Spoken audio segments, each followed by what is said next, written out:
Agora na Banda B, um negócio que deu certo, com Antônio Nascimento.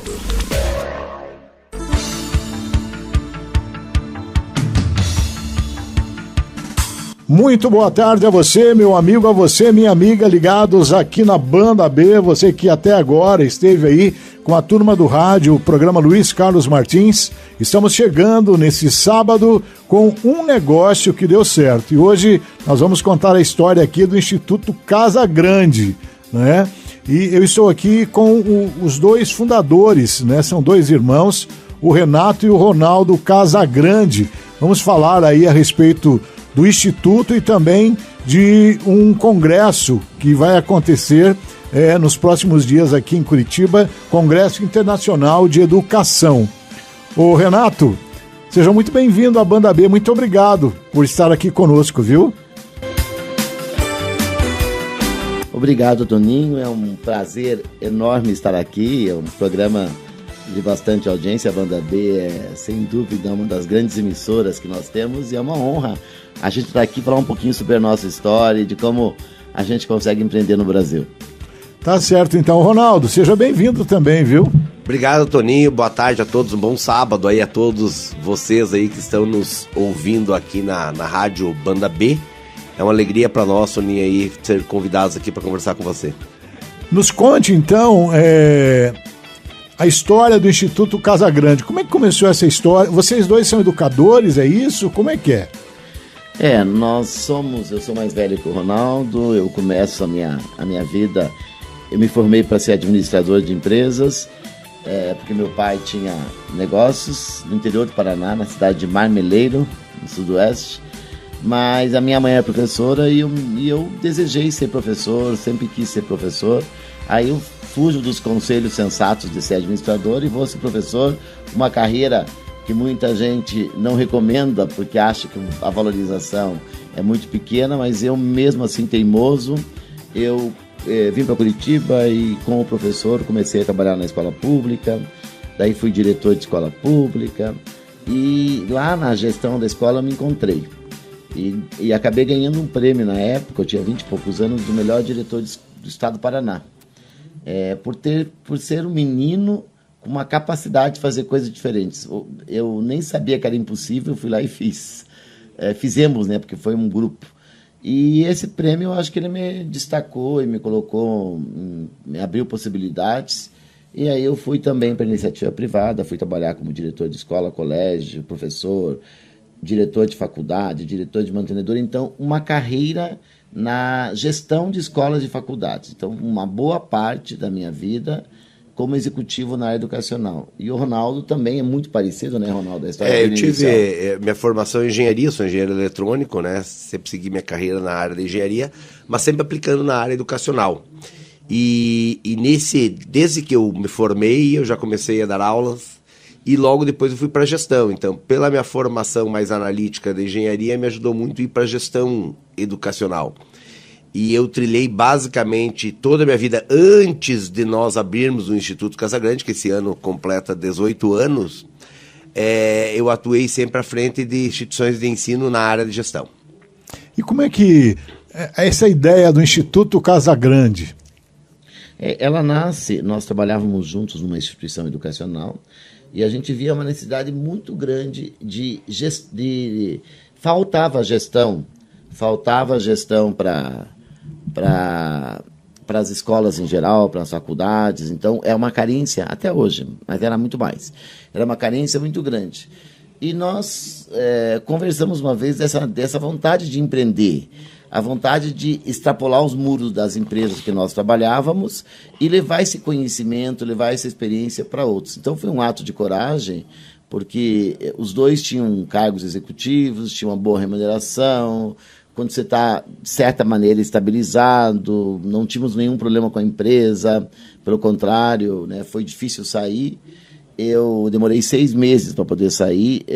Inicialmente eu saí, fui para os Estados Unidos, fiquei um tempo lá estudando, e o Ronaldo saiu na sequência. E lá nós começamos a planejar a empresa que na época não se chamava Instituto Casa Grande, o nome era Aliança Educacional, porque o objetivo era nós congregarmos empresas e formarmos alianças para transformar a gestão da escola. E aí o Ronaldo pode até explicar qual foi o nosso primeiro foco, que a gente foi trabalhar diretamente na profissionalização da gestão, olhado mais profissional, implantar indicadores, objetivos, e aí nós começamos... Na verdade, a instituição que nós trabalhávamos antes nos deu uma boa bagagem dessa parte de gestão. Era uma instituição de ensino muito profissionalizada perto das demais. Então, a gestão da instituição de ensino era uma coisa muito amadora, né? Não existia profissionalismo e ainda hoje carece bastante, mas a questão de 18, 20 anos atrás, né, era muito maior. E nós começamos, na verdade, dentro da Aliança, a trabalhar com assessoria para a instituição de ensino, tanto de educação básica quanto superior, especialmente instituições privadas, né? Então eu trabalhava muito na área de gestão. E logo depois que a gente começou a atuar, nos primeiros anos, nós já começamos a trabalhar com a formação, né, que é o que deu origem ao Instituto Casagrande. Formação especialmente de diretores. Então nós criamos programas de formação de diretores na área de gestão, na área da administração, e ali começou, de certa forma, o DNA do que se transformou depois no Instituto Casagrande.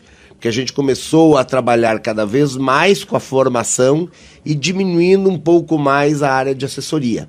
Até porque quando fazíamos assessoria, nós observávamos que a assessoria ela não iria para frente se o gestor não tivesse o preparo, as ferramentas para atuar.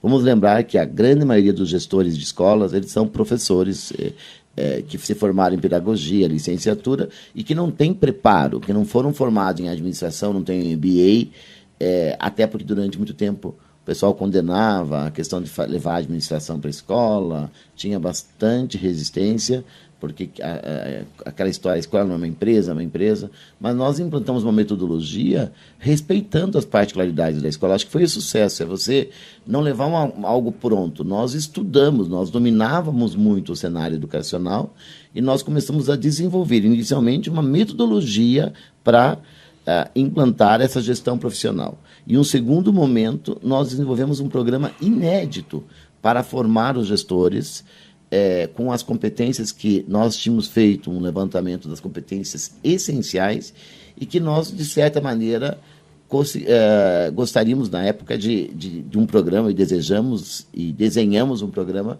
para que essas competências fossem colocadas em prática. Desenhamos um programa inédito, que nós, na época, chamamos de Programa Avançado de Gestão Educacional, com 8 grandes papéis do gestor, todo um trabalho lúdico, porque na educação há muita ludicidade. E esse programa começou, a gente implantou em Curitiba, na Prefeitura de Curitiba, e é interessante que quando tinha uma resistência muito grande na educação à distância, aí nós somos pioneiros também, porque nós já desenhamos esse programa. Quero lembrar que a educação tinha uma resistência muito grande na educação à distância, estamos falando disso há 16 anos, mais ou menos, atrás. E nós já implantamos um programa que fosse híbrido, que tivesse uma parte à distância e uma parte presencial.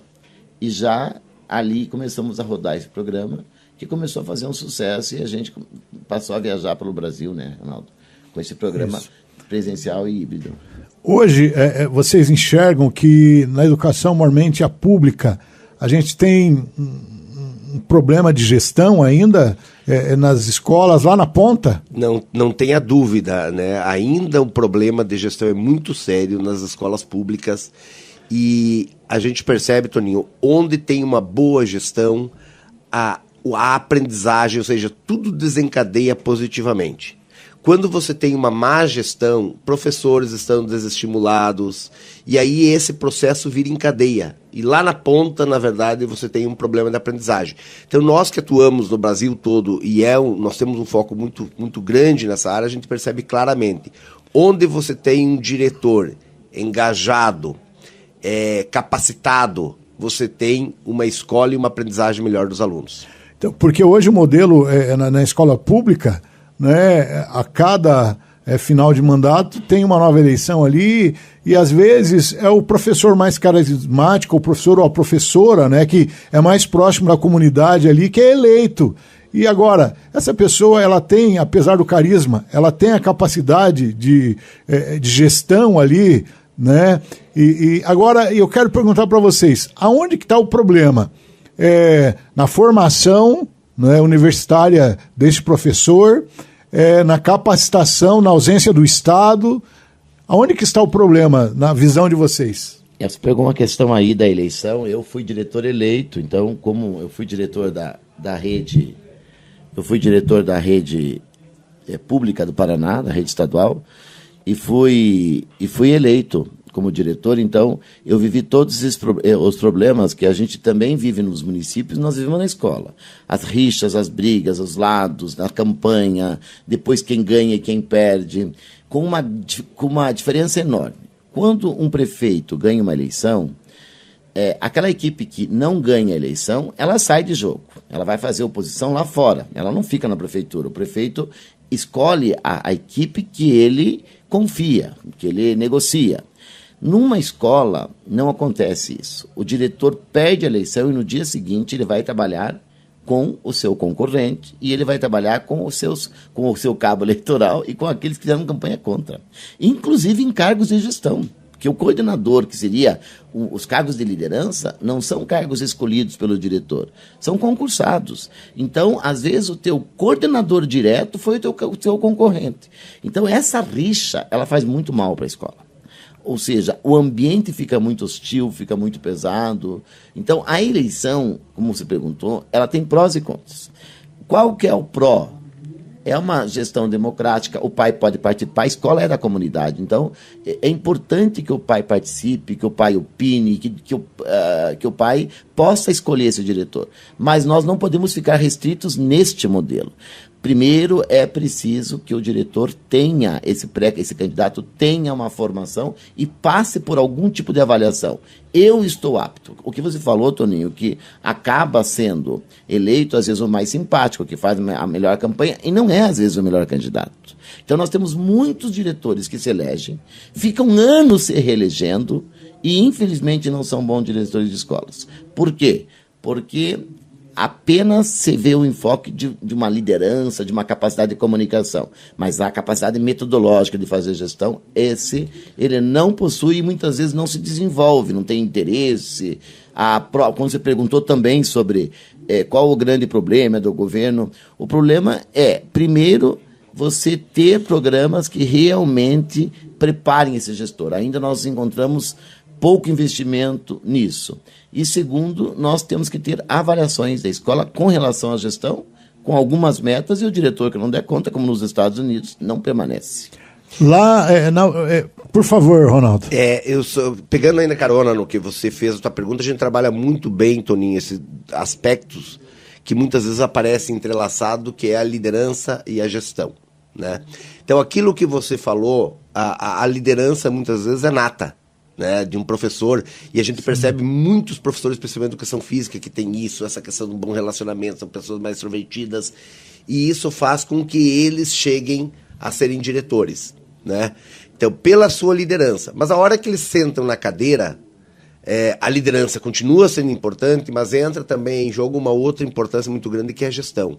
É saber a parte de organização, planejamento, iniciativa, criatividade. Então, tem vários aspectos que essa pessoa não foi preparada, né? E todo profissional, basicamente, que atua numa gestão escolar, seja ele de formação de cursos de licenciatura, educação física, história, geografia, como a própria pedagogia, não tem uma formação adequada de gestão. Então, muitas vezes, você perpassa sobre isso de uma forma muito en passant dentro da graduação, e você, de um dia para o outro, você cai sendo diretor, e você precisa muitas vezes trabalhar com gestão de recursos financeiros e todos os demais recursos, e ele não foi preparado para isso. Tá? Então, onde que está a falha aí? De repente, lá no curso universitário, uma disciplina de gestão na grade curricular? Ela é insuficiente.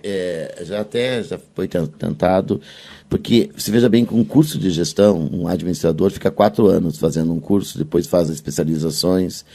E ainda tem a questão do perfil, né? Porque se não tiver o perfil também para comprar algumas brigas, né? Não se faz omelete sem quebrar os ovos, e o diretor de escola, ele precisa ter coragem de promover mudanças, ele tem que ter essa capacidade de empreender, de inovar, de negociar com a comunidade.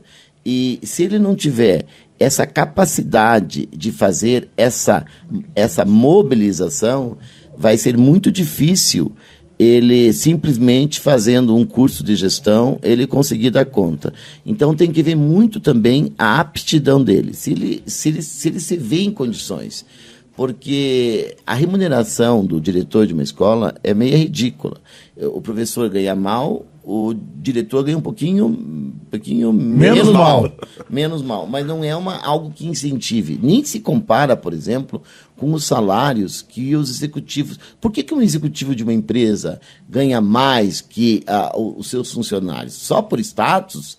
Não, é porque é mais complexa. Praticamente a gente toma 24 horas do dia... É uma questão, podem ver, os executivos vivem preocupados, é uma atividade que exige demais, é estressante. Portanto, tem que ter um desejo de fazer aquilo, eu tenho que querer, tenho que gostar, tem que estar no sangue. E às vezes eu encontro diretores que vão para a eleição como candidato único, porque não tem ninguém que queira. Esse é um ponto. Aqueles que vão nem sempre são aqueles que estão mais aptos. E terceiro, além de tudo, os cursos de gestão que nós encontramos, na grande maioria das vezes, né, Ronaldo, são cursos muito fracos, organizados por pessoas que também não dominam gestão. Então, há muito curso de gestão que debate a gestão. A educação gosta bastante de debater. Então, por que o pai não participa? Por que é importante? Porque é um porquê, mas não tem um como, sabe? Qual é o problema e por que há o problema? Isso é muito discutido na escola. Na hora de se falar como que se resolve esse problema, isso nós encontramos dificuldade. Há ainda uma falta de ferramentas, de metodologias claras e de preparo para esse gestor. Eu acho que esse é um trabalho que nós vimos fazendo nesses 18 anos, incansavelmente, de escrever sobre isso, de ministrar cursos. Nós temos livros publicados, artigos, papers, meu mestrado, doutorado foi na área, do Ronaldo também, e mesmo assim ainda é muito incipiente o que nós temos com relação à formação de gestores. Deixa eu perguntar para vocês, quando o Rudolfo Giuliani foi prefeito de Nova York, lá nos Estados Unidos, ele implantou nas escolas de Nova York a meritocracia. O que vocês pensam a respeito disso? Na verdade, esse termo, essa política da meritocracia, né, até para quem está nos ouvindo, o que vem a ser a meritocracia? Né? A pessoa ser recompensada pelo seu bom desempenho. Né? E a meritocracia, dentro da área de gestão, nas empresas, de forma geral, é muito comum isso. Né? Atingimento de metas, ele tem um bônus de salário, ele tem benefícios. Na área de educação, essa questão da meritocracia é muito questionada, né? Infelizmente, porque eu acho que a meritocracia, quando uma pessoa tem meta, tem objetivos claros e ela é recompensada por atingir esses objetivos, ela acaba tendo um estímulo e uma motivação a mais. Mas na educação isso não é bem visto. Então nós tivemos várias frentes, quando um governo do estado, recentemente o próprio São Paulo teve isso. Aqui também, né, com o Renato Félix. E agora em São Paulo também, né, foi muito questionado. Então quando você coloca uma meta e você vai beneficiar aqueles profissionais que alcançam aquela meta, existe na educação um certo preconceito contra a meritocracia. Eu posso até explicar isso, não é bem a questão, é um preconceito, mas é uma resistência, porque a educação trabalha muito com a questão da equidade e de oportunidades iguais. E na meritocracia, você não leva em conta de onde a pessoa partiu. Então, isso acontecia, por exemplo, quando eu estudava, nós tínhamos um processo de meritocracia. A minha escola tinha o primeiro lugar, segundo lugar, terceiro lugar, honra ao mérito, medalha, era muito comum esse sistema. E foi muito criticado depois, porque as crianças não estavam nas mesmas condições. Então, crianças que vinham de uma comunidade muito carente, por exemplo, tinham dificuldade de atingir o mesmo nível, a mesma classificação daqueles que tinham mais oportunidades. Então, na educação, uma crítica muito grande à meritocracia, em função de que as pessoas não estão com as mesmas oportunidades e você está, de certa maneira, criando uma competição que seria injusta. Porque ainda, infelizmente, aqui em Curitiba, né, que é uma capital modelo, ainda existe um certo apartheid social. Sim, né? É esse apartheid social que faz com que modelos meritocráticos sejam muito crucificados, muito condenados, porque você vai estar favorecendo, mais uma vez, aqueles que têm mais oportunidades. Por exemplo, se eu comparar uma escola com outra escola, as escolas que estão mais bem localizadas, que têm pais que participam, elas tendem a ir melhor que aquela escola que está numa comunidade da periferia, que tem muito mais dificuldade. Então, você vai reforçar um modelo injusto. Então, por isso que é bastante condenado. Mas existem modelos, que eu não sei, que a gente pode... que é uma meritocracia, que é você não olhar tanto para o professor indivíduo, mas sim para a escola e sempre comparar a escola com ela mesma. Porque aí nós estamos sendo mais justos.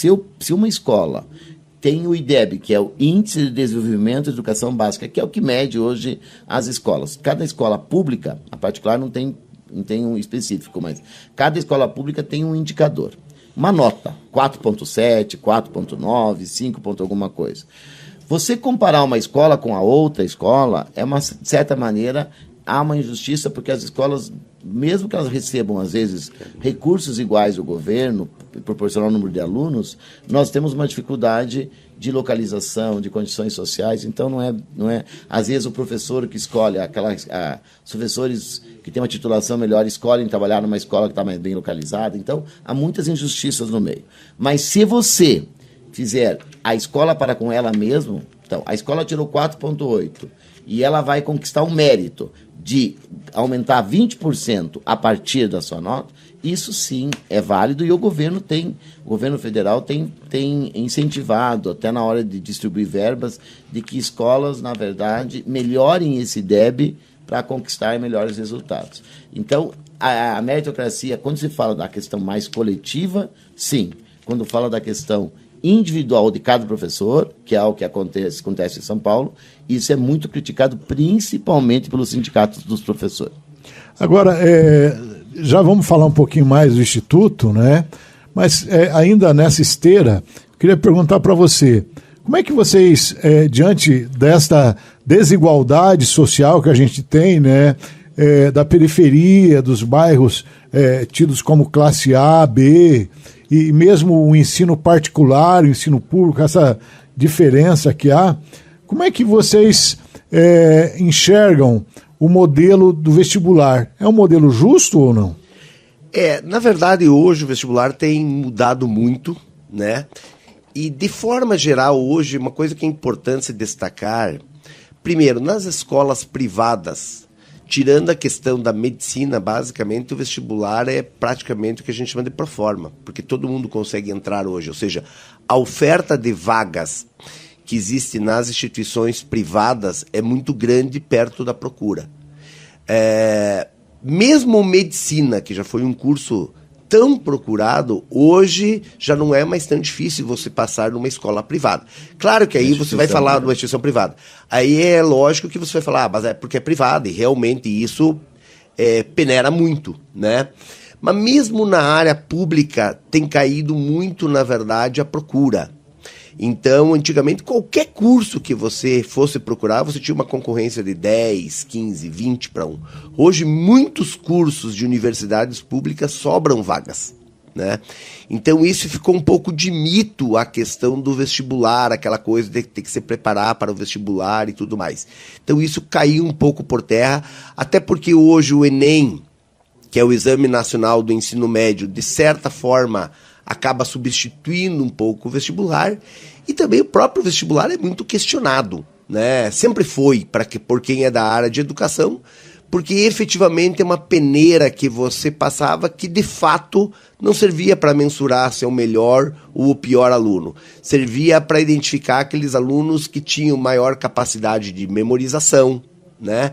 Mas não efetivamente isso ia fazer com que ele fosse melhor ou pior aluno. Então, era um filtro não adequado. Você tinha muitas pessoas boas que ficavam retidas e outras pessoas que trabalhavam muito com a memorização passavam adiante. Mas é um modelo que vem mudando aí rapidamente, o modelo vestibular. Mas ainda nós temos dentro do ensino médio às vezes um dilema que principalmente com as universidades públicas, a Federal do Paraná aqui como exemplo, se eu preparo para o vestibular ou se eu preparo para a vida. Porque quando se fala prepara para a vida, eu preparo ele para lidar com os problemas da vida. Vou dar um exemplo concreto que é muito comum. O aluno vai comprar um apartamento financiado, um cidadão, e não sabe ler um contrato, não sabe calcular juro, ele vai, na maioria, vai no oba-oba, né? Mas sabe todas as fórmulas de trigonometria, que ele não vai utilizar. Então, sempre houve essa discussão, o quanto que eu preparo no ensino médio para uma prova, Sim. o quanto que eu preparo para a vida. Ainda as universidades federais continuam com as provas, continuam com as memorizações. Então, se você quiser ver um filho, e tem escolas que querem preparar para as universidades públicas, então existe muito menor, como o Ronaldo já falou, do que já foi no passado, mas existe sim um dilema dentro da escola, se ela prepara para a vida uma formação holística, ampla, para a felicidade, e que tem tantas questões socioemocionais que estão em jogo, ou prepara para o cognitivo, para a memorização. Então nós temos colégios ainda que continuam extremamente tradicionais, preparando para aquelas provas, com aquelas apostilas enormes, e os alunos com uma pressão violenta para conquistar um score positivo no vestibular e entrar nessas universidades públicas ou então entrar no curso de medicina nas privadas. O restante já praticamente é pro forma mesmo. Então, porque em cima disso que você está colocando, por exemplo, eu fiz jornalismo, né? Tudo aquilo que eu aprendi lá no ensino médio... Zoologia, botânica... fórmula de Bhaskara, teorema de Pitágoras, tabela periódica, Linus Pauling, né? Tudo aquilo... Diagrama de Linus Pauling. Eu, no meu dia a dia, eu não uso isso. E quanta coisa deixou de aprender que é interessante, Sim, sobre países, na sobre minha história. área, isso. Que você A nossa cultura, ela é uma cultura às vezes limitada, porque fatos importantes não foram destacados e fatos que não são importantes foram exigidos da gente, até com uma pegadinha de prova. Exatamente. Eu lembro que eu sempre cito que eu tive que decorar todas as capitais dos países da África, mas não estudei o impacto da África com relação ao Brasil, ao mundo, mas era muito mais fácil para o professor dar questionários que exigiam respostas diretas e objetivas, decorebas, do que fazer análises. Nós aprendemos a escrever mal na escola, estou falando da escola do passado, aprendemos a ler mal, a escrever mal, Sim. a discutir mal temas, a gente passava superficialmente e ficava muito mais memorizando expressões, fórmulas e termos, vamos pegar matemática, absurdos, que nós estudávamos, reprovávamos de ano e prometiam que a gente ia utilizar isso no futuro. O futuro chegou para nós. E a gente viu que não utilizamos, né? Exatamente. E aí, a gente não era levado a uma reflexão, né, Ronaldo? A refletir sobre os problemas do país, os problemas que estavam acontecendo ao nosso redor. E próprio meio ambiente, a gente nem falava. As mazelas sociais, a gente não aprendeu nada disso. E é engraçado, Toninho, que ainda assim, isso que nós estamos falando no meio educacional hoje é tão falado e você tem muitas e muitas escolas que não conseguem mudar. Aquele mesmo modelo de antigamente, que eles vão em eventos, que eles estudam, que são tão criticados, a hora que eles entram em sala de aula, ficam ensinando dentro das escolas, não conseguem romper este paradigma. Se você entrar na escola hoje, você vai encontrar uma escola muito parecida com a que você teve. E se você mudar, os primeiros, muitas vezes, que são contrários são os pais. Olha que coisa louca. O pai avalia a escola conforme a escola que ele teve. Se ele vê que o aluno não está completando o livro, não está aprendendo aquelas coisas que ele aprendeu tradicionalmente, ele vai considerar a escola fraca.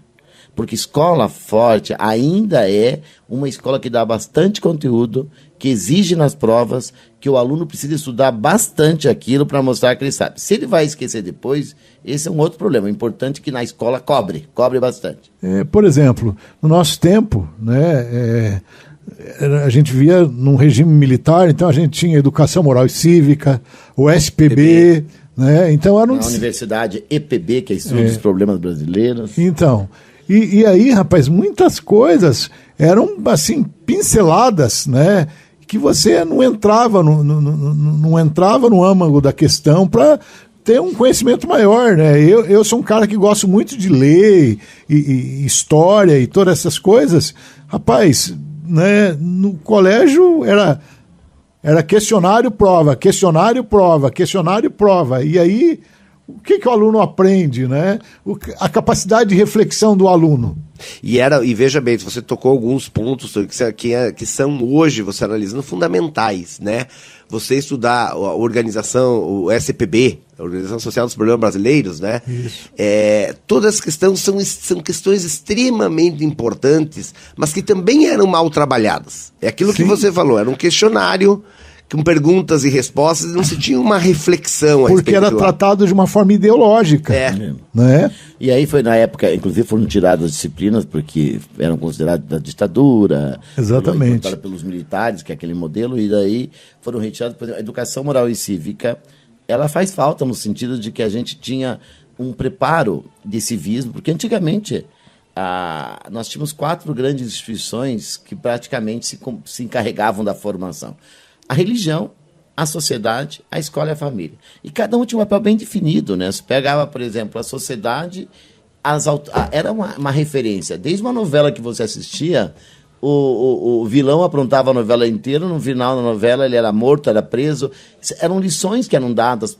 Sim. Nós tínhamos aquela idolatria aos políticos, parece que os adultos não cometiam erros, então existia uma imagem de uma sociedade toda mais uma áurea, né? Organizada, estruturada. Então a criança via aquilo e dizia o seguinte: olha o militar, olha o médico, olha o advogado, olha o professor, olha o padre, então todo mundo se preparava para ser aquele cidadão do futuro. Então a sociedade, ela era emblemática. A religião, com os seus dogmas, ela também fazia com que a moralidade estava lá. Sim. A moralidade e religiosidade, né? E nos domingos, os pais e os filhos, todos juntos para a missa, né? E não tinha esse negócio de ficar dormindo até mais tarde, E assistíamos os mesmos programas de televisão, íamos para a igreja juntos. Aí a família tinha mais clareza dos seus papéis, dos seus limites. O pai sabia mais para onde o filho ia no futuro. Hoje os pais têm muito pouca certeza. E a escola cumpria aquele papel de ensinar. Então, eram separados. Hoje misturou. A sociedade, como referência, não é uma referência, a gente se perdeu. A religião ficou algo muito individual. A família não sabe mais para onde, qual o melhor caminho para o seu filho, sobrou tudo para a escola. Hoje a escola tem a inclusão, ela tem o conteúdo, ela tem a formação integral do ser humano, tudo sobrou para a escola. Então, ficou complexo ser professor, muito complexo. Eu estou conversando aqui com o Renato Casagrande e Ronaldo Casagrande, eles são do Instituto Casagrande, né?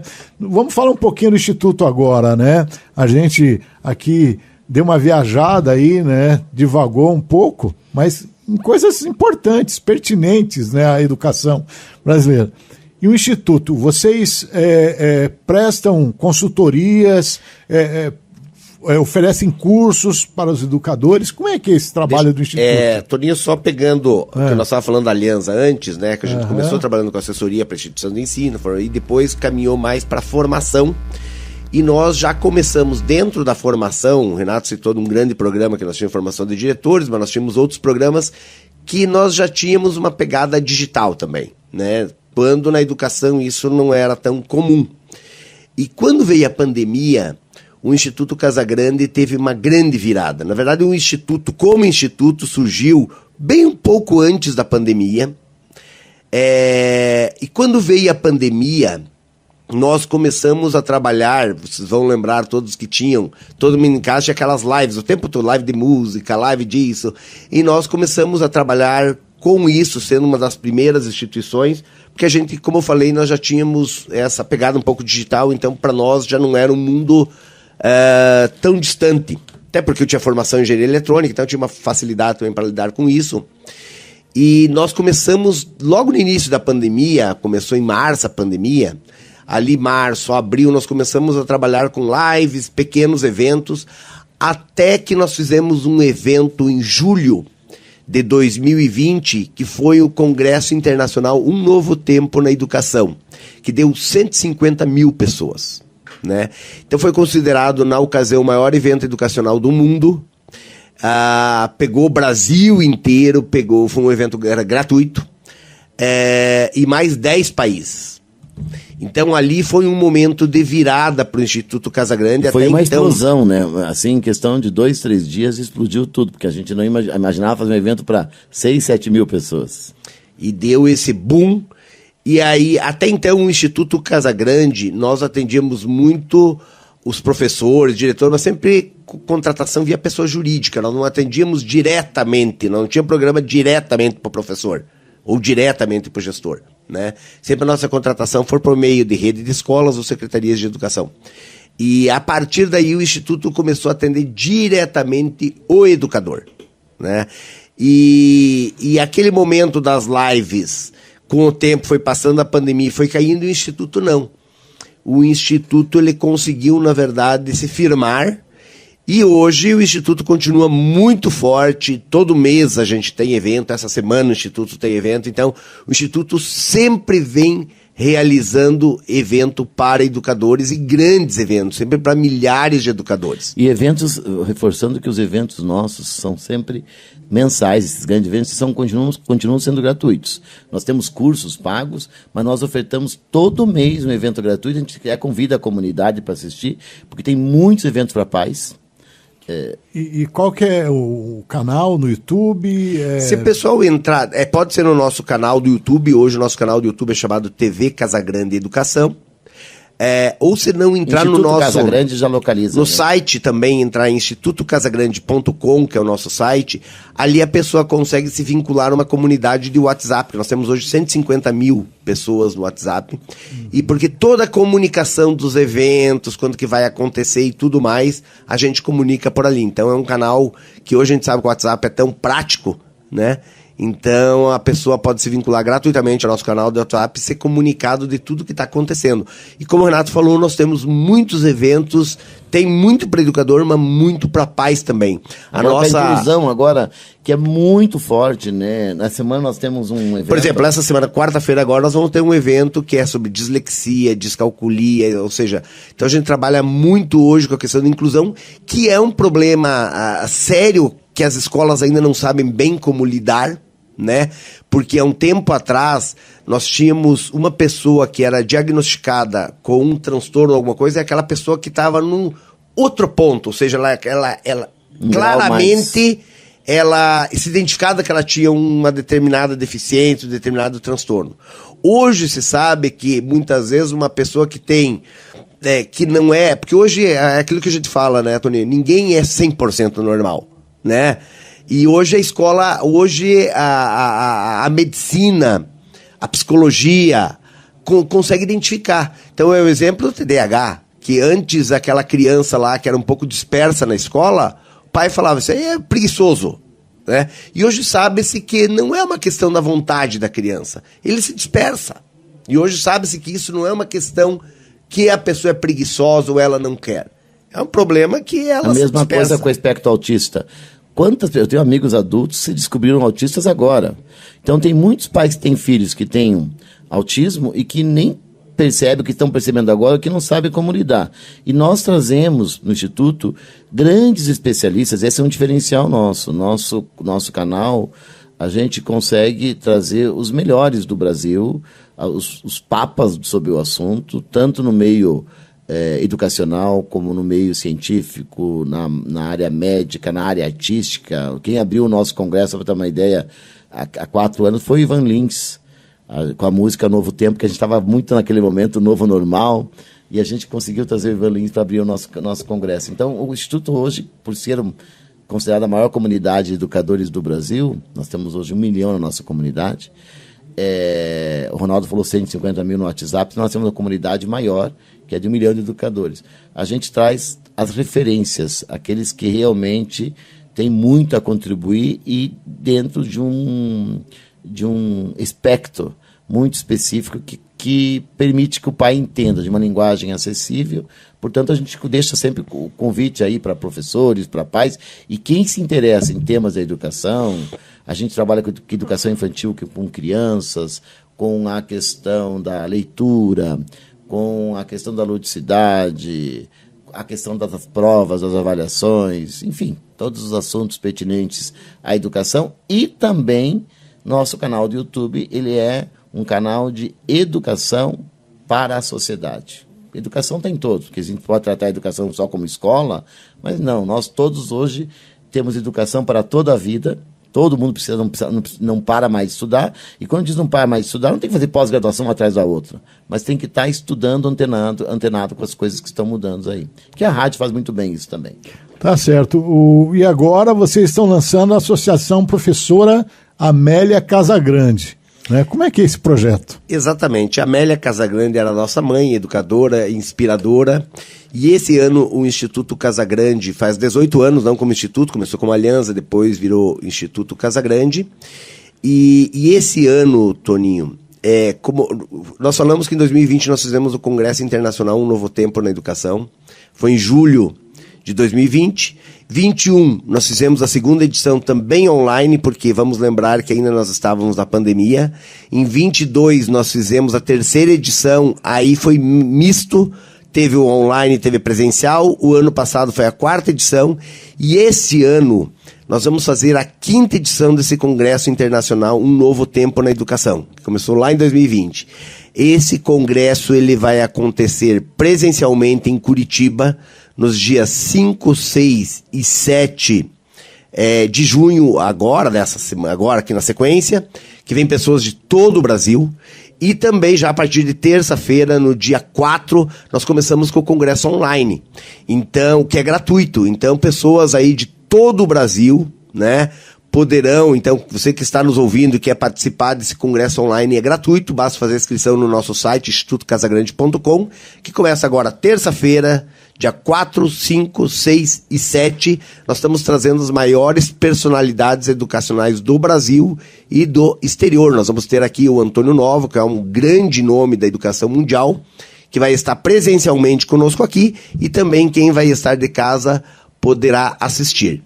E aí eu pego de carona isso, por quê? Porque neste grande congresso, no dia 4, nós estamos fazendo um evento aqui em Curitiba, fechado, de comemoração dos 18 anos do Instituto Casagrande para formadores de opinião, e nesse dia nós estamos lançando, então, a Associação Amélia Casagrande, aí que tem a ver, então, junto com este congresso que nós vamos realizar. E essa associação, ela tem um objetivo, porque nós já fazemos muitas ações sociais. Então, como nós herdamos da nossa mãe uma questão da generosidade, da inclusão, ela foi uma referência muito forte, foi uma educadora que tinha isso como um propósito de vida. O Instituto Casagrande já faz muito isso, mas nós quisemos organizar o nosso braço social, então fundamos a associação e todos os projetos de inclusão, e a gente trabalha muito forte com inclusão, gratuitos, porque a associação é sem fins lucrativos, serão tocados a partir de agora pela Associação Professora Amélia Casagrande. E também toda a área de pesquisas. Nós já firmamos uma parceria com a Universidade Federal Tecnológica do Paraná para fazermos algumas pesquisas, iniciando pelo bem-estar dos professores que se sentem excluídos do sistema, professores segregados. Então, a associação ela vai trazer muitas contribuições, tanto para os gestores, quando nós apresentarmos dados e informações, como também em ações concretas para minimizar os impactos da exclusão e da segregação. Tá certo. Então, para os educadores que estão nos ouvindo agora, para os pais, é só procurar vocês online, pode procurar... institutocasagrande.com, nosso Instagram, Facebook é Instituto Casagrande Oficial, nosso canal de YouTube, Instituto Casagrande. Colocou Instituto Casagrande, nós já aparecemos, já é fácil de localizar. O Renato... Colocar Casagrande tudo junto. Então, o Ronaldo falou agora, Renato, do congresso, né, que acontece agora dos dias 5 a 7 de junho. E esse congresso, quem quiser assistir ele presencialmente, tem como? São convites? É um evento fechado? Como é que é? Olha, eu acho que ainda talvez tenha poucas vagas, para que se a pessoa quiser participar presencialmente, né? Eu não sei ainda se agora, porque nós estamos fechando as últimas vagas, então é só entrar no nosso site, se tiver vai estar ali disponível, mas se não tiver no presencial, com certeza no online, porque online não tem limite, né? O presencial, enquanto tem limite, exatamente, tem cadeiras, no online está disponível, e o online começa um dia antes, começa na terça-feira agora, né? Então, se você quiser participar desse congresso online, é só entrar no nosso site, institutocasagrande.com, e fazer a sua inscrição gratuitamente. Agora, durante o congresso, nós temos uma feira. de uma amostra de soluções tecnológicas, educacionais, com várias empresas. Essa amostra é aberta. Então, as pessoas podem participar lá no Shopping Novo Batel. Então, você que está nos ouvindo, já vai ser essa semana aí, já quiser participar na quarta, quinta e sexta, a partir da quarta-feira à tarde, já pode ir no Shopping Novo Batel e vai poder participar da feira, verificar, assistir o movimento. E tendo vaga, que a gente não tem certeza agora se ainda tem essas vagas, mas entra no site agora, você vai verificar. Tendo vaga, você pode se inscrever presencialmente também. Ok, então. Gente, mais alguma coisa que vocês gostariam de falar que a gente não perguntou aqui? A gente podia ficar falando, né? Educação é um tema contagiante, a gente podia ficar falando aqui mais 2 ou 3 horas, quem sabe, e a gente não esgotaria o assunto. Mas tem mais alguma coisa que vocês veem como importante para a gente colocar aqui para o nosso público ouvinte? Não, é basicamente isso, reiterar o convite.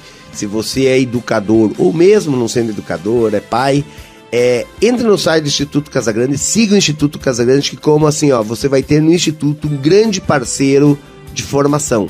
E lembrando que os nossos eventos são gratuitos, né? Então é uma escola que você pode ter gratuitamente assistindo aí sempre no conforto da sua casa. Tá certo, então. Eu gostaria de agradecer aqui os irmãos Renato e o Ronaldo Casagrande. Muito obrigado por vocês terem estado abrilhantando nossa programação nesse início de tarde de sábado. E a nossa porta não tem tramela, viu? Voltem outras vezes. Nós que agradecemos, é um prazer estar aqui. Parabéns pelo trabalho que vocês fazem aqui na Banda B. E as nossas portas, como o Ronaldo falou, estão abertas. Entre no nosso Instagram agora, Instituto Casagrande Oficial, e você vai ficar bem informado sobre educação. Obrigado, um abraço Ronaldo. a todos e todas. Obrigado, Toninho. Obrigado mais uma vez pelo convite. Estamos sempre disponíveis aí para voltar aqui a casa. Tá certo, então. Gente, para você que esteve nos ouvindo aí, eu quero agradecer aqui também, né? Andréa Persegona, que é assessora aí do Instituto Casagrande. Muito obrigado, viu, André, por você ter trazido os irmãos Casagrande aqui, do Instituto Casagrande, para a gente ter essa conversa tão agradável aqui no Um Negócio que Deu Certo. O Instituto Casagrande é mais um negócio que deu certo. Fiquem aí com a programação musical da Banda B. Uma boa tarde, fiquem todos com Deus. A Banda B apresentou Um Negócio que Deu Certo, com Antônio Nascimento. Até o próximo sábado.